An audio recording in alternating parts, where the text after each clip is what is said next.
설교의 제목은 하나님의 말씀을 바르게 선포하는 교회입니다. 죄송하지만 저를 따라서 말해보시면 좋겠습니다. 하나님의 말씀을 바르게 선포하는 교회. 네. 저희 교회가 되고자 하는 교회는 이런 교회인 거죠. 하나님의 말씀을 바르게 선포하는 교회인 것이죠. 이제 본문을 어디를 할까 이렇게 고민을 하다가 시편 19편 7절에서 10절의 말씀을 좀 선택을 하게 됐습니다. 제가 이 하나님의 말씀을 바르게 선포하는 교회에 대해서 이거는 뭐라고 해야 되죠? 제목 같은 거고요. 이것을 이제 설명하는 말로 이런 말들을 썼어요. 그 이미지에는 너무 길어서 담을 수가 없어서 쓰지는 못했는데 제가 따로 적어놓은 거죠. 제가 이걸 어떻게 설명을 하고 있냐면, 하나님의 말씀은 죄인들을 깨닫고 돌이키게 하고 구원에 이르도록 굳게 세우시는 효과적인 수단이며, 우리가 무엇을 믿어야 하는지와 하나님께서 우리에게 무엇을 요구하시는지를 가르쳐주는 유일하고 절대적인 원리와 규범입니다.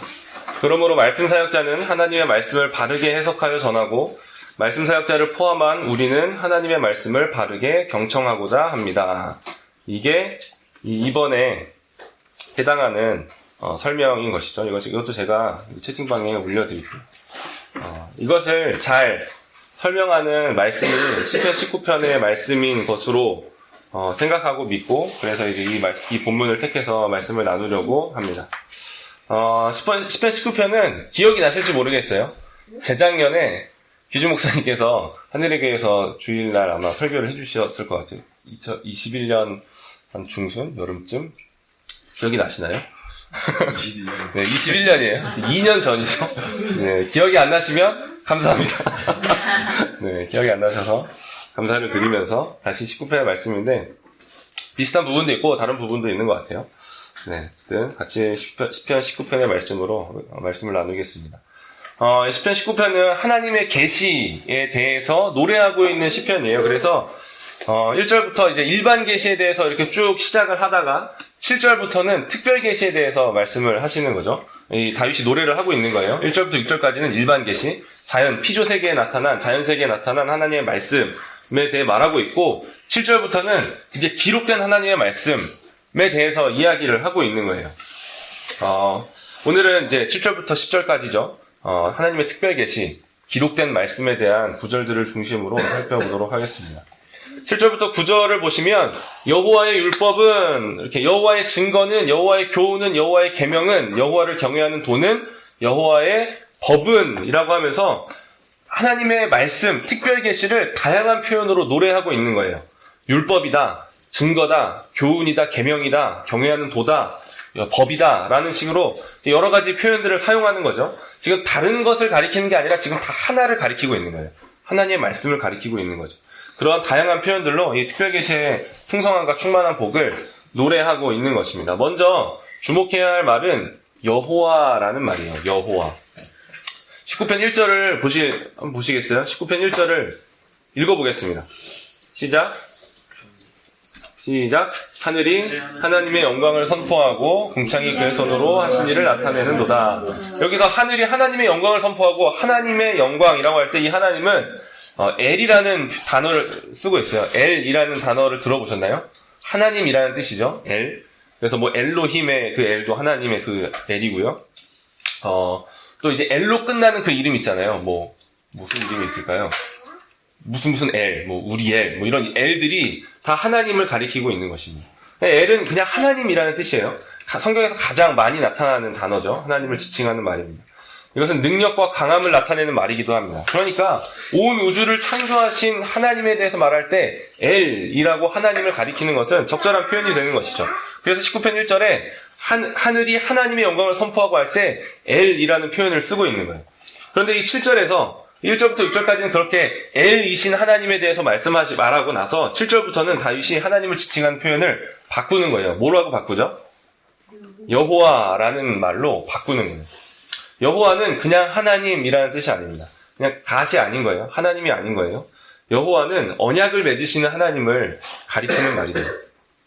이 여호와라는 말이 어디에서 처음 이렇게 인간들에게 계시가 될까요? 언제? 어디에서? 여호와라는 이 말을 처음 들은 사람. 모세입니다. 모세. 네. 하나님께서 애굽에서 이제 미디안 광야로 도망친 모세를 40년 후에 모세가 80세 되었을 때 그를 다시 부를 때에 이제 뭐 부르는 거죠. 내가 너를 불렀다. 가라라고 하는데 못 갑니다. 내가 어떻게 갑니까? 라고 하면서 막 그렇게 막 이렇게 대화하고 있는 그 가운데 하나님께서 모세에게 말씀해 주시는 거죠. 모세가 물어보는 거예요. 그래 좋아요. 가 볼게요. 가서 그런데 그 사람들이 너 누가 보내서 왔냐? 그러면 내가 뭐라고 말합니까? 누가 보내서 왔다고 합니까? 라고 할 때 하나님께서 모세에게 말씀해 주시는 거예요. 나는 스스로 있는 자이니라. 그들이 묻거든 이렇게 말해라. 스스로 있는 자가 나를 너희에게 보냈다. 라고 말하라고 하면서 스스로 있는 자라는 이름을 알려주시는 거예요. 이 스스로 있는 자가 바로 여호와입니다. 여호와. 그러면서 또 하나님께서 덧붙여 주시는 거죠. 나는 너희 조상의 하나님 여호와 곧 아브라함의 하나님, 이삭의 하나님, 야곱의 하나님이라고 말하는 거예요. 그러니까 그냥 뭔가 생뚱맞게 그냥 뚝 떨어진 어떤 하나님이 아니라 너희의 조상의 하나님이다라는 거예요. 너희 조상과 언약을 맺은 바로 그 하나님이 나다. 그게 바로 여호와다. 라고 말씀해 주시는 것이죠. 아브라함과 이삭과 야곱과 언약을 맺으신 하나님. 내가 그 언약을 지금 기억하고 있다. 그래서 내가 지금 모세를 보내는 것이다. 라고 하면서 여호와라는 이름을 가르쳐 주시는 것이죠. 그러니까 엘이라는 이 히브리어가 창조주 하나님을 나타내는 그러니까 능력의 어떤 강함으로 창조하신 이 창조주 하나님을 나타내는 표현이라면 여호와라는 이 히브리어는 언약을 맺고 구원하시는 구속주 하나님을 나타내는 표현이라고 할 수 있는 것입니다. 엘과 여호와가 이렇게 차이가 있는 것이죠. 이 여호와라는 표현이 신약 성경에서는 어떤 말로 나타날까요? 예수님을 향하여 주라는 말로 표현이 되고 있습니다. 주. 예수님께 주여 할 때는 여호와여라고 부르고 있는 거예요. 우리를 구원하시기 위하여 이 땅에 찾아오신 구속주 하나님을 나타내는 표현인 것이죠. 예수 그리스도께서 언약을 맺고 구원하시기 위하여 오신 구속주라는 고백입니다. 지금 살펴보려고 하는 하나님의 말씀은 바로 그분의 말씀인 거예요. 우리 주 예수 그리스도의 말씀이신 것이죠. 이 땅에 우리를 구원하시기 위하여 찾아오신 여호와, 그 여호와의 말씀인 것입니다. 우리는 지금 주의 말씀에 대해 살펴보고 있는 것이죠. 이제 넘어가서 7절의 상반절을 함께 읽어보도록 하겠습니다. 읽겠습니다. 시작. 여호와의 율법은 완전하여 영혼을 소성시키며 여기까지요. 첫 번째로 이 주의 말씀에 대해 살펴볼 것은 율법의 완전함입니다. 다윗은 첫 번째로 이 주의 말씀을 가리키면서 율법이라고 말하고 있죠. 율법. 율법은 이 나머지 이제 총 6가지의 표현으로 이 주의 말씀을 표현하고 있는데 이 모든 표현들의 대표로서 주의 말씀을 그냥 가리키고 있는 거예요. 주의 말씀이 완전하다라는 거죠. 여러분 주의 말씀은 완전합니다. 완전한 거예요. 부족함이 없어요. 충분한 거예요. 모자라지 않아요. 무엇을 위하여 충분하고 모자라지 않고 부족함이 없을까요? 내가 부자가 되기 위한 어떤 그것에 대하여 부족하지 않고 모자라지 않는가? 그게 아닌 거예요. 하나님의 말씀, 주의 말씀에는 목적이 있는 거죠. 그 목적이 뭘까요? 영혼을 소성시키는데, 한 사람의 영혼을 구원하는데 하나님의 말씀은, 주의 말씀은 부족하지 않은 거예요. 충분한 거예요. 하나님의 말씀은 항상 언제나 부족함이 없고 충분합니다. 저희 설교는 이 완전하신 하나님의 말씀을 다 담아내지 못할 수 있고 충분하지 못하고 모자랄 수 있죠. 그럴 때마다 저는 항상 죄송한 마음이 들죠. 항상 그렇게 느끼는 것 같아요. 하지만 하나님의 말씀은 항상 언제나 부족함이 없고 충분한 거예요. 저의 전달은 부족할 수 있어도 제가 전달하고자 하는 담고 있는 하나님의 말씀은 부족함이 없고 충분한 것이죠. 이것은 항상 그랬습니다. 지금 이 모든 계시가 다 주어진 이 신약 시대만 그런 것이 아니라 계시가 점진적으로 주어지고 있던 구약의 시대에서도 하나님의 말씀은 완전한 거예요. 모세가 모세오경을 받을 때 완전한 하나님의 말씀을 받았습니다. 그때는 그 모세오경의 말씀으로 구원을 얻은 거예요. 충분하고 완전하여 영혼을 소성시키는 말씀을 받은 것이죠. 모든 시대의 하나님의 말씀이 그런 것입니다. 우리에게 있는 주의 말씀은 충분하다, 부족하지 않다라고 하는 믿음이 있어야 하는 것이죠. 여러분, 우리를 구원하는데 부족한 말씀이 아닙니다. 충분한가요? 우리의 영혼이 침륜 가운데 있습니까? 나의 영혼이 뭔가 죽음 가운데 있는 것 같이 느껴지십니까? 그러면 영혼을 소성시키는 주의 말씀 앞에 나와야 되는 거예요. 다른 데 가서는 살아날 수가 없는 거예요. 말씀 앞에 엎드려야지 우리의 영혼이 다시금 살아나게 되는 것이죠. 우리의 영혼은 오직 거기서만 소성하게 되는 것입니다. 죽은 영혼이 살아나는 곳이 바로 거기라는 것이죠. 우리가 살아난 곳이 여호와의 율법 앞이고 그냥 모든 사람들이 살아날 수 있는 곳은 바로 완전한 여호와의 율법 앞이라는 것입니다. 우리의 자녀들도 그런 것입니다. 그래서 우리는 계속해서 우리의 자녀를 여호와의 율법 앞에 서게 해야 하는 것입니다. 거기가 아니면 살아날 곳이 없고요. 두 번째로 다윗은 주의 말씀을 증거라고 합니다. 증거. 7절의 하반절이죠. 여호와의 증거는 확실하여 우둔한 자를 지혜롭게 하며 주의 말씀을 증거라고 하며 그 증거는 확실하다라고 하는 것이죠. 확실하다라고 번역된 히브리어는요. 여러 가지 뜻이 있는데요. 참되다, 진실되다라는 뜻이 있습니다. 그러니까 확실한 증거라는 것은 진짜 증거라는 거예요. 정말 증거라는 거예요. 참된 증거라는 것이죠. 여러분, 증거가 무엇입니까? 어떤 사실을 증명하기 위해서 이렇게 제시하는 거죠. 야, 이거 진짜야 라고 하면서 증거를 내는데 그 증거도 진짜여야 되는 거예요. 가짜 증거를 가지고 말하면 그건 진짜가 아닌 것이죠. 그러니까 진짜 증거를 보여주게 되고 그 증거가 있을 때 우리는 어떤 사실을, 진짜 참된 사실을 알게 된다라는 것이죠. 하나님의 말씀은 하나님에 대한 참된 증거입니다. 참된 증거인 것이죠. 오직 하나님의 말씀만이 하나님에 대한 참된 증거가 되는 거예요. 여러분, 하나님을 알고자 하는 사람이 있다면 하나님이 과연 계신가? 라고 질문하는 사람이 있다면 그는 하나님의 말씀 앞에 서야 되는 거예요. 하나님의 말씀 외에 다른 하나님의 증거는 없기 때문입니다. 하나님께서 만약 다른 증거를 가지고 증명되신다라면 그것은 하나님보다 더 높은 것이 있다라는 거예요. 하나님조차 다른 것에 의존하여 증명이 되신다라면 야, 내가 존재해, 내가 있어, 근데 이런 증거들을 봐봐, 내가 있잖아 라고 한다라면 그 설명이 없으면 하나님은 없는 게 되는 거예요. 하나님은 그렇게 의존적인 분이 아니신 거예요. 하나님은 스스로 있는 자라고 하는 것이죠. 하나님은 다른 증거를 필요로 하지 않습니다. 그냥 그분은 계신 거예요. 그래서 성경이 이렇게 시작하는 거죠. 뭔가 야, 얘들아 잘 봐라, 하나님께서 살아계신다, 이러하니까 하나님이 계신 거야 라고 설명하지 않고 그냥 다짜고짜 선언하는 것이죠. 태초에 하나님이 천지를 창조하시니라 라고 그냥 선언하는 것입니다. 인간의 이성으로 발견할 수 있는 하나님을 우리는 하나님이라고 인정할 수가 없는 거예요. 이성으로 발견할 수 있는 하나님, 그분은 발견하실 수 없는 하나님이시죠.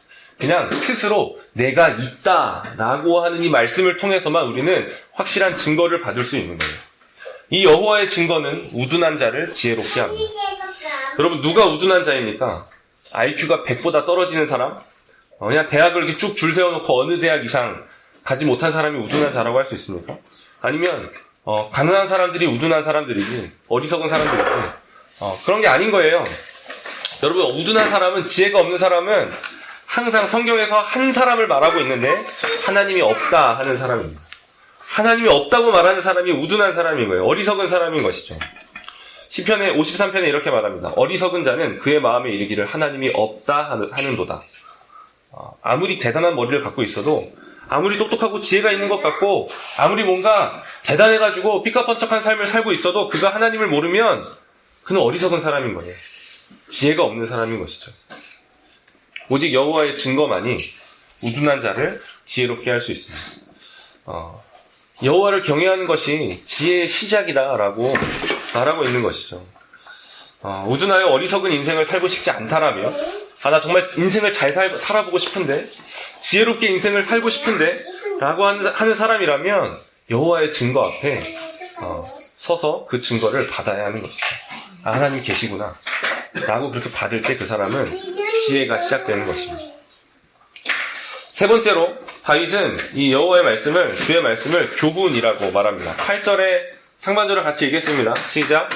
여호와의 교훈은 정직하여 마음을 기쁘게 하고. 한 번 더 읽겠습니다. 시작. 여호와의 교훈은 정직하여 마음을 기쁘게 하고. 이 주의 말씀을 교훈이라고 표현하는 것이죠. 교훈은 하나님께서 우리에게 요구하시는 의무입니다. 하나님께서 우리에게 요구하시는 게 있다라는 거예요. 그래서 그 의무들을 가르쳐 주시기 위하여 말씀을 주신 것이죠. 계시를 주신 거예요. 율법의 모든 말씀을 행하기 위하여 우리에게 말씀을 주셨다라고 신명기 29장 29절에서 말씀합니다. 이 우리에게 요구하시는 이 의무를 가르쳐 주신 이 말씀은 정직하다라는 것이죠. 정직하다라는 건 옳고 바르다라는 뜻입니다. 여러분, 우리 옳고 바르게 살고 싶지 않으신가요? 잘못된 길로 가고 싶지 않으시잖아요. 옳은 길로 가고 싶고 바른 길로 가고 싶은 게 사실 모든 사람들의 마음인 것이죠. 인생을 잘못 살고 싶은 사람이 어디 있겠습니까? 막 이렇게 엉망진창이 된 삶을 되돌아보면서 말하는 게 그런 거잖아요. 아, 내 삶을 이렇게 살고 싶지 않았는데, 그냥 이렇게 엉망인 삶을 살고 싶지 않았는데, 나는 잘 살고 싶었는데 왜 이렇게 됐을까라고 하면서 인생을 되돌아면서 후회하는 게 그냥 이 죄된 인생들인 것이죠. 모든 일에 있어서 여호와의 교훈을 따라가는 것은 우리를 옳고 바른 길로 인도해 주는 것입니다. 여러분, 옳고 바른 길로 가고 싶다라면 여호와의 말씀을, 이 여호와의 교훈을 받아야 되는 거예요. 어떻게 살아야 한다라고 하는 그 교훈을 받아야 되는 것이죠. 그러면 그렇게 옳고 바른 길을 걸어와서 되돌아봤을 때 우리는 어떤 감정을 느끼게 되겠습니까? 기쁜 것이죠. 기쁜 것입니다. 마음이 기쁘게 되는 거예요. 그래서 우리의 마음을 기쁘게 하는 것은 여호와의 말씀밖에 없는 거예요. 내가 길을 잃지 않고 헤매지 않고 옳고 바른 길로 가고 있다. 정직한 길로 가고 있다라는 것은 마음을 기쁘게 하는 것이죠. 여러분, 인생의 길을 잃은 것 같은 시간들을 보내고 있습니까? 마음의 기쁨이 사라진 것 같은 그런 때가 있지 않습니까? 길을 잃어서 그런 것이죠. 그냥 뭔가 헤매고 있기 때문에 그런 것이죠. 여호와의 정직한 교훈 외에는 우리를 옳고 바른 길로 인도할 수 있는 것이 없는 것입니다. 우리의 마음을 기쁘게 할 수 있는 것이 없다라는 것이죠. 여호와의 교훈을 받아야 하는 것입니다. 네 번째로 다윗은 말씀을 계명이라고 합니다. 뭐 비슷한 말씀인 것 같죠? 교훈과 계명. 여호와의 계명은 순결하여 눈을 밝게 하시도다라고. 의미적으로는 교훈과 비슷한 것 같습니다. 여호와께서 우리에게 명령하시는 것은, 이 계명은 명령이잖아요. 명령인 것이죠. 이 명령은 좀 더 직접적인 의미를 갖고 있기도 하고, 어쨌든 이 명령은 순결하여 더러운 것이 없다라는 거예요. 더러운 것이 없이 깨끗하다. 그런데 이걸 원어로 보면 이 순결에 해당하는 히브리어는 한 가지의 뜻을 더 갖고 있는데요. 빛나게 하다, 밝게 하다라는 뜻도 갖고 있습니다. 그러니까 귀에 눈을 밝게 하신다라는 것과 연결이 되는 의미인 것이죠. 이 여호와의 계명은 밝게 하신다. 그래서 우리의 눈을 밝게 하신다라는 것이죠. 주의 명령들은 우리의 흐린 눈을 선명하게 합니다. 밝아지게 하는 것이죠. 여러분, 눈이 침침하신가요? 네, 눈이 침침하신 나이들도 되시고 있죠. 되고 있고, 되신 분도 있고, 되어가고 있고, 다 그렇게 눈이 점점 흐려져 가죠. 네. 흐리면, 어떻게 돼? 눈이 흐려져 가면 잘 안 보이는 거예요. 우리가 길을 걷는데, 막, 안개가 짙게 깔려가지고, 우리의 눈이 흐려지면, 길을 잃어버리게 되게 쉽게 되는 것이죠. 우리의 눈은, 이 죄인된 우리의 눈은 흐립니다. 흐린 거예요. 왜냐면, 온 세상이 자꾸 우리에게 명령하고 있거든요. 너 이렇게 살아야 돼. 너 이렇게 살면 망한 인생이야. 야, 너가 어느 정도밖에 하려면 이런 것들은 해야지. 너 몇 살이야? 너가 나이가 이 정도가 되면 이 정도 정도는 뭔가 이렇게 쌓아져 있었어야지. 라고 하면서 수많은 명령들로 우리를 둘러싸고 있는 것이죠. 착하게 살면 손해본다. 이렇게 바보같이 살지 말아라. 좀 이렇게 악해질 필요가 있다. 뭐 이런 식의 말들. 뭐 이런 말도 있죠. 요즘은 저축하면 안 돼. 주식이든 코인이든 집이든 투자를 해야지 라고 하면서 뭔가 어떤 그런 그냥 성실하게 일해서 자신의 어떤 이 돈을 저축하면서 뭔가 이렇게 살아가는 성실한 인생을 어리석은 인생으로 이렇게 평가하는 것이죠. 지난주에 들었던 설교와 연관을 짓는다라면 원수를 갚아야지 무슨 사랑이야 라고, 야, 원수에게 어떻게 사랑을 베풀어? 라는 것이죠. 어떤 그런 온갖 명령들로 우리는 둘러싸여 있는 거예요. 그냥 그 모든 수많은 이 세상의 명령들이 우리 앞에 펼쳐져 있고, 우리는 그렇게 그런 안개 속을 걷고 있는 것과 같다라는 것이죠. 그럼 우리의 눈은 흐려져서 어디로 가야 할지 모르게 되는 것입니다. 그런데 여호와의 명령은 우리의 눈을 밝게 하시는 거예요. 그냥 이 모든 안개들을 치워버리는 것이죠. 여호와의 명령을 따라가는 것은 우리의 눈이 밝게 되어 헤매지 않게 하는 것이죠. 분명히 나아갈 곳을 알게 하시는 거예요. 여러분, 명령이 주어지지 않고 자유롭게 행하라 라고 할 때 우리는 오히려 헤매게 되는 거예요. 어떻게 해야 되지?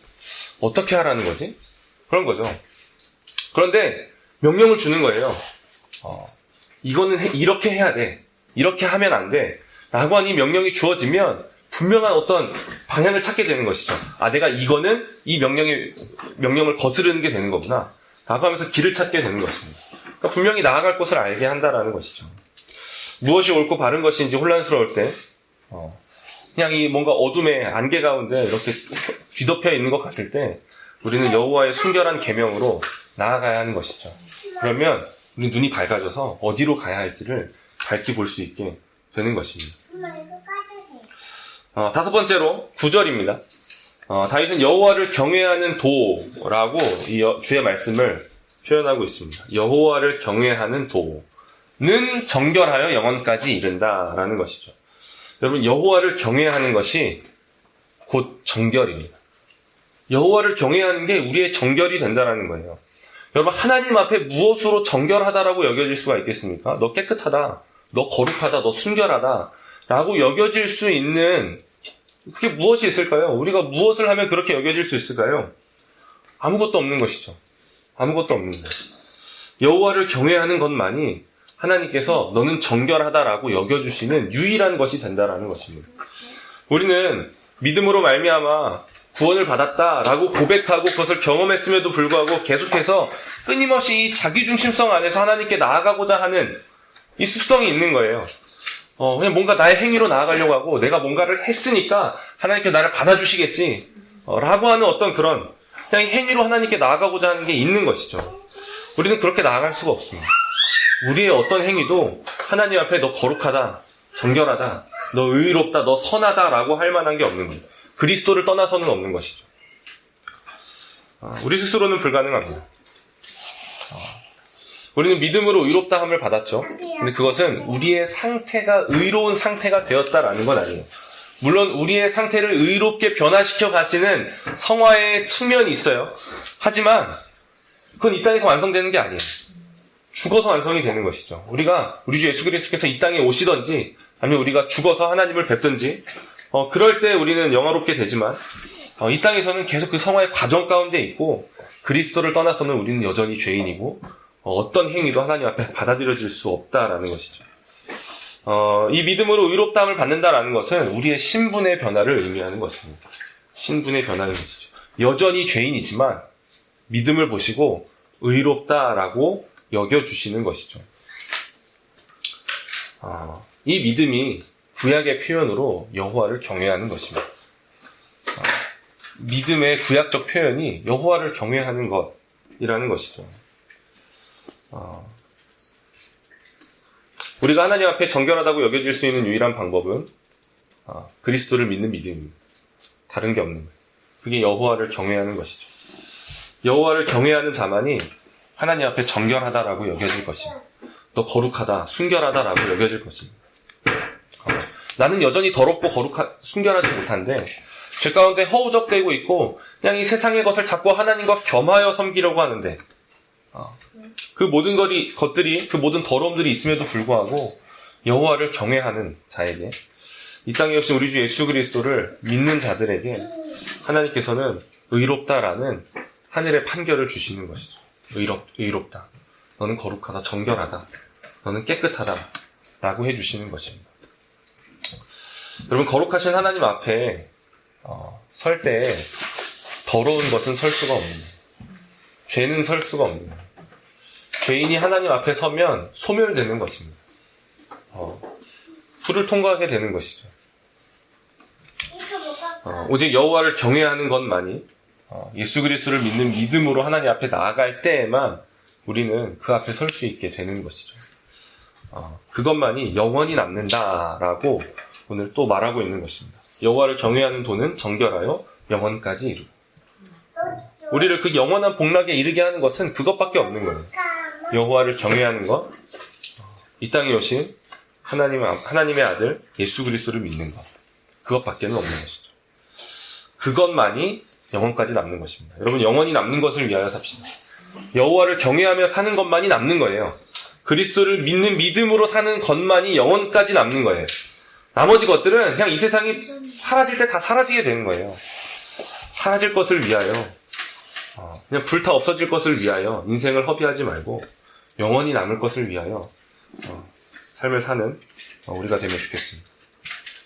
마지막으로 다윗은 주의 말씀을 여호와의 법이라고 말합니다.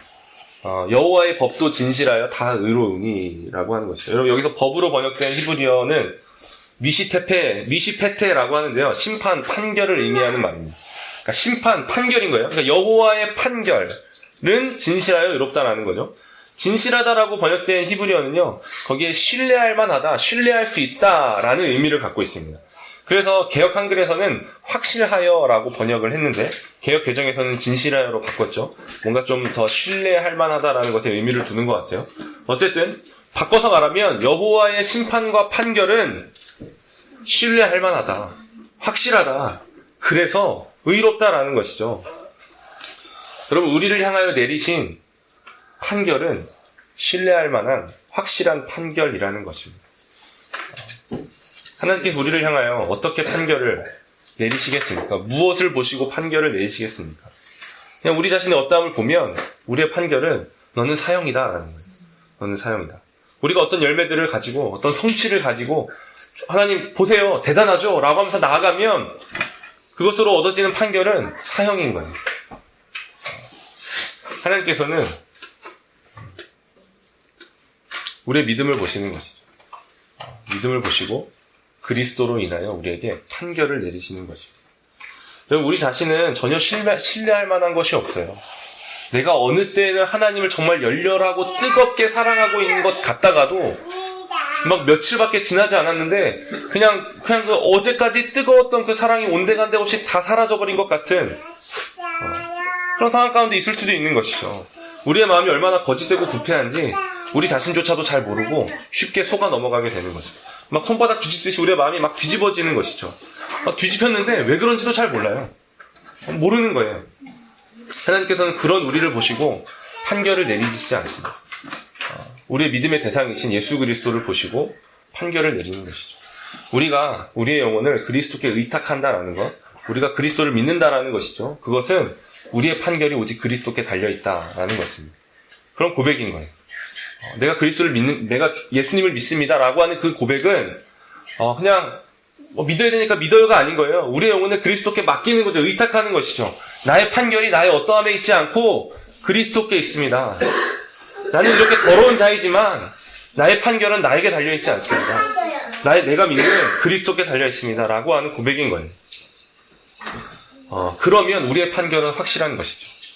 우리의 판결은 뒤집어지지 않는 거예요. 나는 뒤집어져도, 나의 상태는 뒤집어져도, 자주 뒤집어져도, 자주 하나님과 그리스도를 향하여 돌아서고 멀리 떠나는 것 같아도 하나님과 그가 보내신 자 예수 그리스도는 우리를 버리시거나 우리에게서 돌아서지 않기 때문입니다.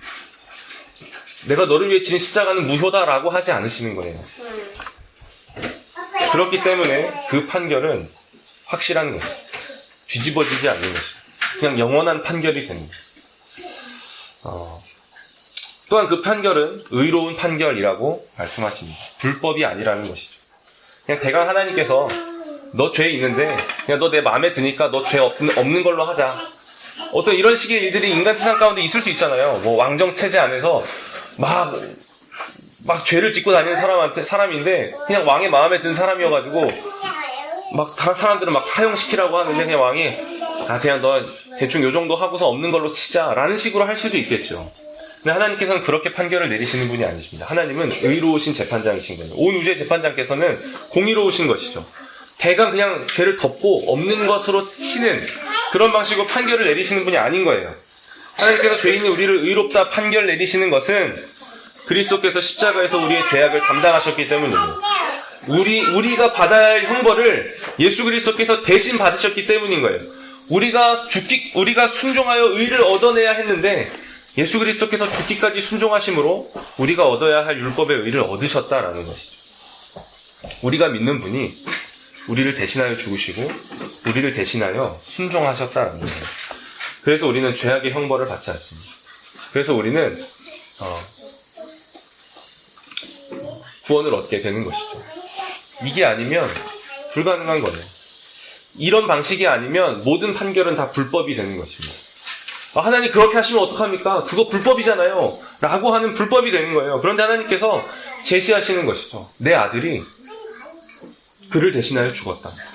라는 거예요. 그러한 그림이 스가랴서에 아마 있을 거죠. 스가랴서에서 그때 제사장인 여호수아였나요? 아닌데? 맞나? 그 제사장이 막 이렇게 이 스가랴가 막 환상을 보는 거죠. 하나님 앞에 이 제사장이 막 사탄의 참소를 받고 있는 거예요. 막 정죄를 받고 있는 거죠. 근데 하나님께서 아니라는 거예요. 정결하게 했다라는 거죠. 어떤 그러한 그림이 지금 이 우리 주 예수 그리스도께서 우리에게 행하신 일들, 그리고 이 하늘의 재판정에서 이루어지고 있는 일이라는 것입니다. 막 정죄하는 거죠. 사탄이 정죄하는 거죠. 이거 불법 아닙니까? 죄인을 어떻게 의롭다 하십니까? 이거 불법입니다. 라고 막 이렇게 참소하고 있는데 우리 주 예수 그리스도께서 오시는 거예요. 하나님께서 그 아들을 보이시는 것이죠. 내 아들이 그를 위하여 죽었다. 그의 모든 형벌을 담당하였다. 그가 얻어야 할 의를 내 아들이 대신 얻었다라는 것이죠. 그래서 죄를 거저 사하여 주시고 구원의 의를 거저 주시는 그 은혜 안에서 우리는 죄와 싸우는 것이고 의를 의롭게 살려고 애쓰는 것입니다. 이 순서가 바뀌면 안 돼요. 우리가 죄가 용서를 받았고 이미 이 구원의 의를 얻었기 때문에 거룩한 삶을 살려고 하는 것이지, 뭔가 죄를 용서받고 의를 얻기 위하여 거룩하게 살고 있는 게 아니라는 거예요. 행위로 말미암아 무언가를 얻으려고 하는 게 아니라 이미 얻었기 때문에 우리는 그 안에서 그런 삶을 살아야 하는 사람들인 것이죠. 우리를 향한 여호와의 판결은 의롭습니다. 아멘이시죠? 여호와의 판결은, 우리를 향한 여호와의 판결은 의로운 거예요. 이 판결 안에서만 우리는 자유를 누릴 수가 있게 되는 것이죠. 여러분 4월의 책을 아직 읽지 않으신 분이 계시다면 네, 꼭 읽어보시기 바랍니다. 이 판결에 대한 이야기를 하고 있는 거예요. 우리를 자유케 하는 온 우주의 재판장의 판결에 대해서 이야기하고 있는 것이죠. 네, 여호와의 말씀이 이렇다라는 것을 다윗은 지금 6가지 표현으로 이렇게 노래하고 있습니다. 여호와의 말씀이 이렇다라면, 그러면 이 여호와의 말씀을 받는 사람들은 어떻게 해야 하는가에 대해서 10절에 말씀하고 있는 거예요. 같이 읽겠습니다. 시작. 금, 곧 많은 순금보다 더 사모할 것이며 꿀과 송이꿀보다 더 달도다. 이 여호와의 말씀은, 주의 말씀은 금보다도 더 사모할 것이다. 많은 순금보다도 더 사모할 것이다.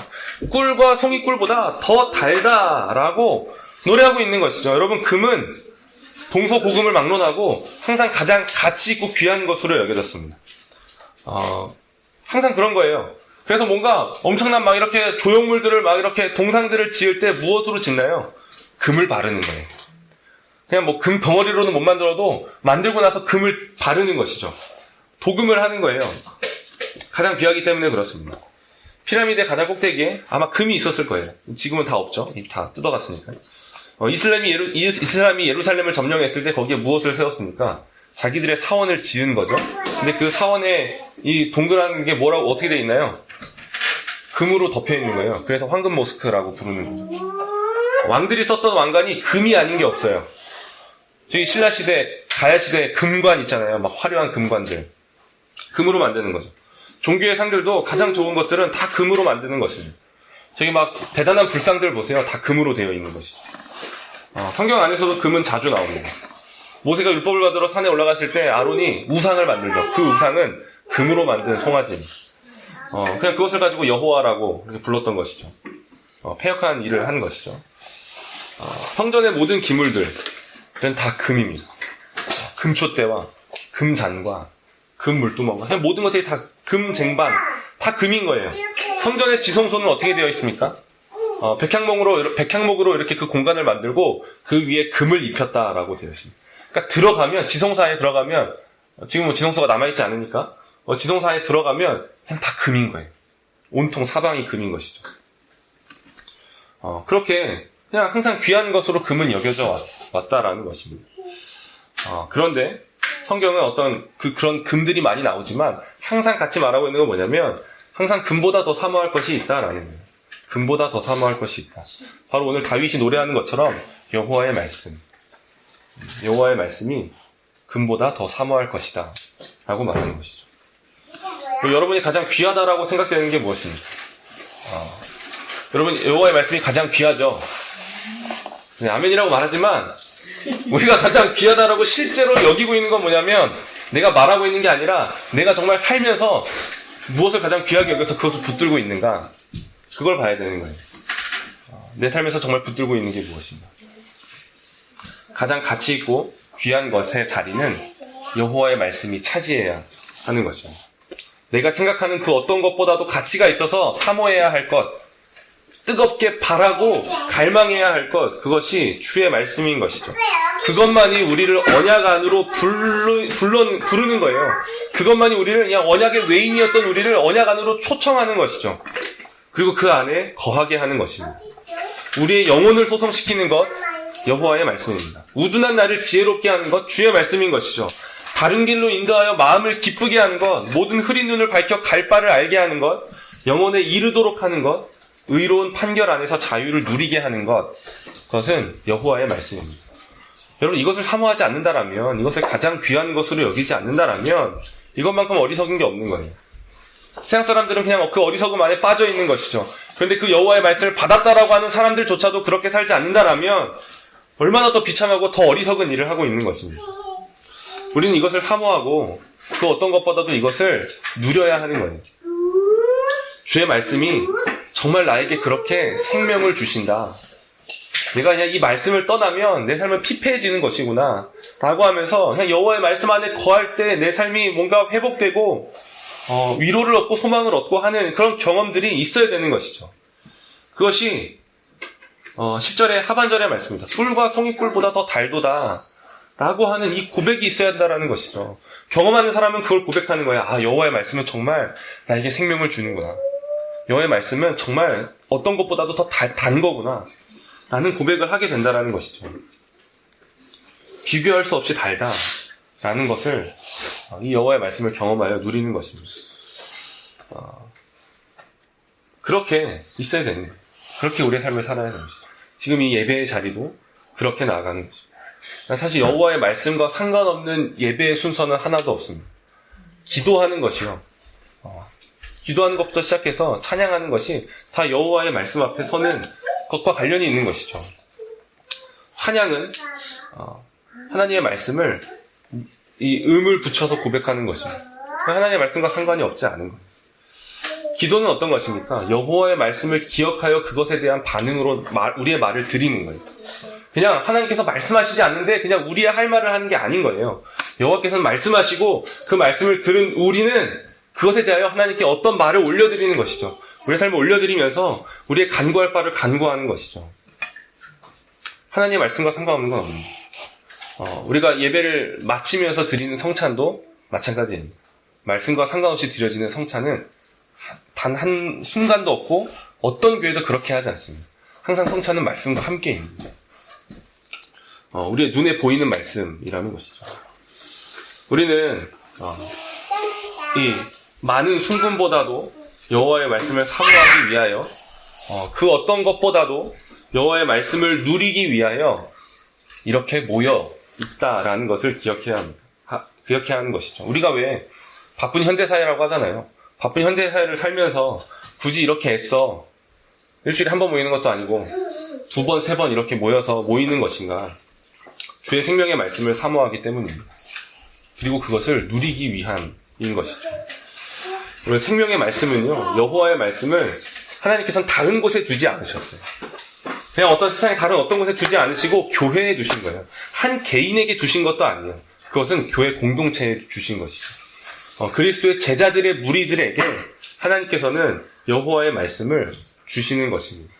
그래서 구약에서도 유대인들은 항상 모이는 거예요. 막 포로로 잡혀가고 난리가 났어요. 다 쫓겨났어요. 이방 나라로 다 흩어졌어요. 거기서도 유대인들은 모이는 거예요. 회당을 짓고 거기서 모이는 것이죠. 그냥 뭔가 이 명시적으로 그것들을 받지 않았어도 항상 그걸 알았던 거예요. 여호와의 말씀은 우리 무리에게 주신 것이다. 우리는 모여야 한다. 라는 것이죠. 교회 공동체에 그리스도의 제자들의 무리, 이 적은 무리에 하나님께서 생명의 말씀을 주셨습니다. 우리 무리에 그 생명의 말씀을 주신 거예요. 여러분 놀랍지 않습니까? 뭔가 삐까뻔쩍하고 대단한 것에 그 생명의 말씀을 주신 게 아니라 그냥 이 작고 작은 무리에 그 생명의 말씀을 주셨다라는 것이죠. 여러분 제가 사사기 말씀 전하면서 했던 말씀이 있는데 세상에서는 잡류에 불과한 사람들의 무리에 비주류의 사람들의 무리에 영원한 생명의 말씀을 가장 귀한 것을 여기에 두셨다라는 것이죠. 그래서 우리는 모이는 거예요. 모이는 것이죠. 그렇게 주의 말씀을 사모하며 누리는 교회 공동체는 말씀에 대하여 어떻게 해야 하는가, 어떻게 반응해야 하고 무엇을 해야 하는가, 그것을 저는 말씀을 바르게 선포하는 교회라고 표현하고 싶습니다. 말씀을 바르게 선포하는, 해야 한다라는 것이죠. 주의 말씀을 사모하고 그것을 그 어떤 것보다도 귀하게 여기고 누리는 사람들은 하나님의 말씀을 바르게 선포하는 사람들이 되는 것입니다. 두 가지를 말씀을 드리려고 하는데요. 그러니까 이 하나님의 말씀을 바르게 선포한다는 것이 구체적으로 교회 안에서 어떻게 실현이 되는가에 대해서 두 가지를 말씀을 드리고 마칠 것입니다. 첫 번째는 말씀 사역자에게 맡겨진 일이 있다라는 거예요. 말씀 사역자는 부지런히 주의 말씀을 가르쳐야 하는 것이죠. 디모데후서에서 이렇게 말합니다. 너는 말씀을 전파하라. 때를 얻든지 못 얻든지 항상 힘쓰라. 범사에 오래 참음으로 가르침으로, 오래 참음과 가르침으로 경책하며 경계하며 권하라. 라는 거. 때를 얻든지 못 얻든지 말씀을 가르쳐야 한다. 라고 지금 이 디모데에게, 지금 이 한 지역 교회의 목회자로 세워지고 있는 디모데에게 주고 있는 말씀인 거예요. 때를 얻든지 못 얻든지 범사에라는 거예요. 모든 일에, 모든 순간에 때가 없어도 그럴 만한 상황이 아닌 것 같이 여겨질지라도 너는 말씀을 전파해야 된다. 왜냐하면 말씀이 필요 없는 때는 없기 때문에 그렇습니다. 여러분, 말씀이 필요 없는 때는 없어요. 지금 이런 때는 말씀을 얘기하는 거는 분위기를 깨트리는 거죠가 아닌 거예요. 그럴 때는 없는 거예요. 말씀이 필요 없고 무용한 때는 결코 없습니다. 그렇기 때문에 범사에 말씀의 가르침을 줄 수 있어야 한다라는 것이죠. 깨어 있어야 하고 그 일에 담대해야 한다라는 것입니다. 또 오래 참음과 가르침으로 라고 말하고 있는데, 오래 참음은 사랑으로서 이루어져야 한다라는 것이죠. 사랑이 없이 가르치려는 것은 진정한 가르침이 될 수 없는 거예요. 자기 자신의 옳음과 의로움을 증명하기 위한 가르침을 우리는 줄 수가 있는 것이죠. 여러분, 그런 이야기들을 종종 들으시잖아요. 사회생활 안에서 이런 얘기들이 얼마나 많이 일어납니까? 내가 다 너 생각해서 너 잘 되라고 하는 말이야. 라고 하는데, 사실 들어보면 지 잘났다고 하는 말인 거죠. 이런 말이 될 수 있다는 거예요. 사랑이 없이 가르치려고 하는 것은 그냥 그런 말들이 되는 거죠. 사랑으로서 가르쳐줘야 되는 것이죠. 가르침으로는 바르게 해석된 말씀이라는 뜻입니다. 바르게 해석된 말씀. 이 바르게 해석된 말씀에 대해서는 다음 주에 바른 신학을 따르는 교회를 이야기할 때 이야기를 할 수 있을 것 같습니다. 그것에 대해서 넘어가고, 어쨌든 경책하며는 정신을 차리게 하며, 경계하라도 마찬가지죠. 깨어있게 하는 거예요. 지금 그러한 일들을 말씀 사역자가 교회 안에서 성도들에게 해야 한다라는 것이죠. 그리고 마지막으로 권하라라고 하는 말은 말씀 앞에 나아가도록 부추겨라. 충동질하고 부추겨라 라는 거예요. 저는 이 한해생명교회에 부추기는 사람들입니다. 충동질하는 사람들인 거예요. 뭔가 이상한 데로 나아가도록 부추기고 충동질하는 게 아니라 하나님의 말씀 앞에 나아가십시오라고. 헤매지 말고 옳고 바른 길로 나아가십시오. 이 모든 안개를 거두실 하나님의 말씀 앞으로 나아가십시오라고 부추기는 사람들이 인 것이죠. 부추기는 사람인 것이죠. 제가 그럴 수 있도록 오래 참음과 가르침으로 권할 수 있도록 저를 위해서 기도해 주시고, 또 그런 것들을 저에게서 받을 때 뭔가 밀어내고 거절하시는 것이 아니라 그 앞에서 그렇지 라고 하면서 하나님의 말씀 앞에서 겸손한 반응을 하시는 우리 교회가 되면 좋겠습니다. 그런데 이것은 그냥 단지 말씀을 그러니까 말씀을 전파하라는 건 그냥 저 한 사람에게만 맡겨진 것은 아니에요. 우리는 서로에게 그러한 영향들을 주는 사람들입니다. 어떻게 그럴까요? 우리가 어떤 서로 대화할 때, 우리의 어떤 교제 시간들 가운데, 특별히 수요 모임 가운데서 우리의 삶을 나눌 때, 그냥 은혜 안에서 이루어지는 모든 말과 대화 가운데서 우리는 서로가 서로에게 경책하고 경계하고 권하는 일들을 하고 있는 거예요. 우리는 서로에게 은혜를 받기도 하고, 우리는 서로에게 도전을 받기도 합니다. 어떤 그 삶 가운데, 그러니까 어떤 상대방의 삶을 듣는 거죠. 어떤 그 사람이 어떤 삶에서 도전받았던 일들을 들으면서 우리도 함께 도전을 받는 거예요. 그 사람의 삶 가운데 은혜를 받았던 이야기들을 듣는데, 거기 가운데서 우리도 은혜를 받는 것이죠. 그렇지. 그렇지. 은혜가 필요하지. 라고 하면서 은혜를 받는 것이죠. 이렇게 서로가 서로에게 또 그러한 일들을 하고 있다는 것입니다. 이것이 가능하려면 우리는 자주 모여야 되고, 우리의 삶을 나누는, 삶을 나누는 시간이 필요하고, 필요하다라는 것이죠. 그렇습니다. 수요 모임이 계속되고 있고, 네. 수요 모임에 마음을 쏟아주시기를 바랍니다. 두 번째는 우리 모두에게 맡겨진 일이라는 일이 있습니다. 바른 말씀을 선포하는 교회가 되려면 말씀 사역자만 말씀의 열심으로 가르친다라고 되는 것은 아니라는 거예요. 물론 그것이 어떤 우선순위가 있고 먼저 된다라고도 말할 수 있겠지만 둘째도 똑같이 중요하다라는 거예요. 첫째는 말씀 사역에 맡겨진 일이 있고 둘째도 첫 번째와 같이 똑같이 중요한데 두 번째는 우리 모두에게 맡겨진 일이 있는 것이죠. 그것은 하나님의 말씀을 바르게 경청하는 것입니다. 하나님의 말씀을 바르게 경청하는 것. 말씀 사역자는 하나님의 말씀을 바르게 선포하고 듣는 사람들은 말씀 사역자도 듣는 사람들에 포함되는 거예요. 듣는 모두는 하나님의 말씀을 바르게 경청해야 하는 것이죠. 하나님의 말씀이 선포되는데 그것을 바르게 듣지 않는다라면 그것은 바르게 선포하는 교회가 아닌 거예요. 우리 모두에게 맡겨진 일이 있다는 것입니다. 정말 이 말씀이 귀하고 나를 살리는 것이라면 우리가 그것을 한 귀로 듣고 한 귀로 흘릴 수 있습니까? 불가능한 것이고 거기에 여기 지금 생명의 말씀이 여기에 있는데 그것을 붙잡으려고 하는 것이죠. 귀를 기울일 것이고 귀로만 듣는 것이 아니라 마음에 새길 것입니다. 여러분 주의 말씀에 복이 있습니다. 아멘이시죠? 복이 있어요. 세상에서 잘 먹고 잘 사는 그냥 이 세상 잠깐 살다가 다 사라져버리는 그런 헛된 복이 아니라 죽음 너머에 영원한 기쁨과 즐거움을 누리는 진정한 복이 주의 말씀에 있다는 것이죠. 그럼 말씀을 들어야 합니다. 하나님을 경외함으로 들어야 하는 것이죠. 그냥 육체만 이 자리를 지키고 있으면 되는 게 아니라 우리의 마음이, 우리의 영혼이 이 자리에 깨어서 그 말씀을 마음에 새기면서 들어야 한다는 것이죠. 우리는 지금 하나님 앞에 서 있습니다. 그리고 하나님께서 지금 말씀하고 계시는 것이죠. 내가 지금 거룩하신 하나님 앞에서 하나님의 말씀을 듣고 있다. 듣고자 서 있다라는 것을 보아야 하는 것입니다. 베드로를 청해서 말씀을 듣고자 했던 고넬료와 같은 마음이 있어야 되는 거예요. 그가 이렇게 말합니다. 이제 우리는 주께서 당신에게 명하신 모든 것을 듣고자 하여 다 하나님 앞에 서 있습니다. 라고. 베드로를 불러서 베드로가 지금 앞에 서 있는 거예요. 이렇게 집에, 고넬료의 집에 이렇게 이 거실에 베드로가 앞에 나와서 말하는 거죠. 그것을 향하여 고넬료가 말하는 거예요. 나는 지금 주께서 명령하신 것을 듣기 위해 하나님 앞에 서 있습니다. 우리는 하나님 앞에 서 있는 거예요. 저 또한 하나님 앞에 서 있는 것이죠. 거기서 하나님의 말씀을 듣는 것입니다. 믿음으로 하나님의 말씀 앞에 서 있는 것이죠. 사도 바울은 또 이렇게 말합니다. 데살로니가 교회에 이렇게 말하는 거죠. 너희가 우리에게 들은 바 하나님의 말씀을 받을 때 사람의 말로 받지 아니하고 하나님의 말씀으로 받음이니 진실로 그러하도다. 너희 잘하고 있다라고 사도 바울이 데살로니가 교회를 칭찬하는 거예요. 내가 전하는 말을 사람의 말로 받지 않고 하나님의 말씀으로 받으니 잘하고 있다. 진짜 그러하다라고 말하고 있는 것이죠. 그럼 그리스도께서 지금 어디 계시죠?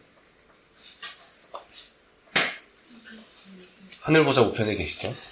천상에서 하늘 보좌 우편에 계시는데 거기서 무엇을 하고 있냐면 쉬고 계시는 게 아니라 여전히 우리를 위하여 일하고 계시다라는 거예요. 그리스도의 사역은 지상에서 맞춰지고 끝난 게 아닌 거예요. 하늘로 올라가셔도 거기서도 계속되고 있는 거예요. 그리스도의 천상 사역이 있는 것이죠. 특별히 거기서도 여전히 선지자의 사역을 하고 계시는데 어떻게 하고 계시냐면 교회마다 말씀의 사역자를 세우심으로써 그를 통하여 말씀이 선포되게 하심으로 그리스도는 오늘도 여전히 천상에서 선지자의 사역을 하고 계시다라는 것입니다. 주께서 우리에게 말씀하시는 것입니다.